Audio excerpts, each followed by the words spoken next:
What does LEGO Batman and Japanese coffee have in common? LEGO Batman was released in 2006 and ended in 2008. In the same year, LEGO also released LEGO Batman the video game as a swan song for the theme.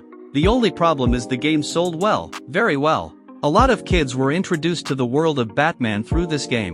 People who wanted to own these figures in real life had a few options, but the theme was over as the game took off in popularity. Adjusting for inflation, original LEGO Batman figures were expensive back then. Recently, a trailer dropped for a classic suit in the most legacy of the Dark Knight game, leading to an all-time high in resale prices for classic LEGO Batman figures. Why? In economics, increased demand is responded with increased supply to create equilibrium. In this case, demand is at its peak after the window for resupply already closed, leading to high resale value after the sets had left the shelves. There are three reasons for this. One is obviously hype, another is dwindling supply. Most of these figures have been out of circulation for nearly 20 years. Finding figures in good condition is hard, let alone a price worth paying. The third, I believe, is something that happened with the coffee market in Japan. In the 70s, Nestle wanted to sell coffee in the Japanese market. Initially, they didn't sell coffee beans to a country that primarily drank tea, so they sold coffee-flavored candy instead. Kids grew up eating coffee-flavored candy and eventually became coffee drinkers later in life, leading to an explosion of coffee shops around Japan in the 80s and coffee drinking being a regular behavior today.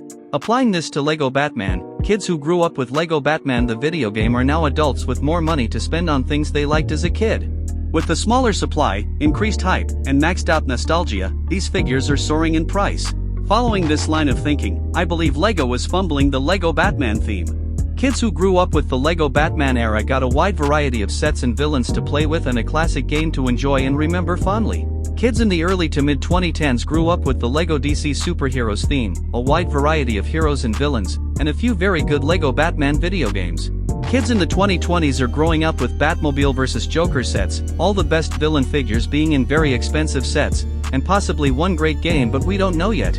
If LEGO makes more variety in their sets in both characters and price points, the theme would have more longevity outside of being based on a strong IP. With the way LEGO has decided to make sets around the Dark Knight, 90s Batman media, and all figure variety being in large sets, it looks like instead of making new fans through accessibility, they're catering to the older demographic with little consideration for making new fans.